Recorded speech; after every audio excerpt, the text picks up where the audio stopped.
There's a lot to love about iOS 7, but there's also plenty to get annoyed about. Even once you get used to Apple's new operating system, its little quirks will make you miss iOS 6 faster than you can say Control Center. You can't make it perfect, but here are solutions to some of iOS 7's most annoying flaws. For starters, you might want to get rid of parallax. Somewhere along the way, Apple's design team decided it would be fun to give us all a minor case of motion sickness by having the background and icons move as you tilt your phone. To get back in balance, head over to Settings, then General, Accessibility, and enable this Reduce Motion Control.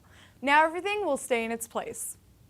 That's not the only poor design choice Apple made, though. The entire interface is blanketed with white backgrounds and small, hard-to-read font. And in typical Apple fashion, we don't have alternative themes to choose from. But there is a workaround. First, you can increase the system-wide font size in General Settings under Text Size. Then, in the accessibility settings, you can also enable bold text to really make it stand out. Now, you can't really fix the issue of the bright white backgrounds, but if you're browsing your phone at night and you need to tone it down a bit, enable invert colors in that same settings window. It does make photos and other graphics look a little crazy, but the text will be much easier to read. You probably noticed that your notification center is a lot more crowded in iOS 7. It can't go back to the way it was, but you can cut back on the clutter. Just head to Settings, Notification Center, and uncheck Today View, Today Summary, and Tomorrow Summary. You can also turn off the Calendar Day View if it's taking too much space.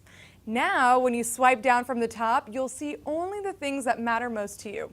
Control Center is awesome because it finally lets us get to common settings without opening the Settings app. It's convenient, but also much too easy to accidentally open when you're playing games or even scrolling. To minimize that, head to Settings, then Control Center, and disable Access within apps. With Control Center fixed and all the other settings adjusted, iOS 7's quirks should be less of an issue. If you have any questions or tips of your own, hit me up on Twitter and check out howto.cnet.com for more iOS 7 tips. For CNET, I'm Sharon Vackman.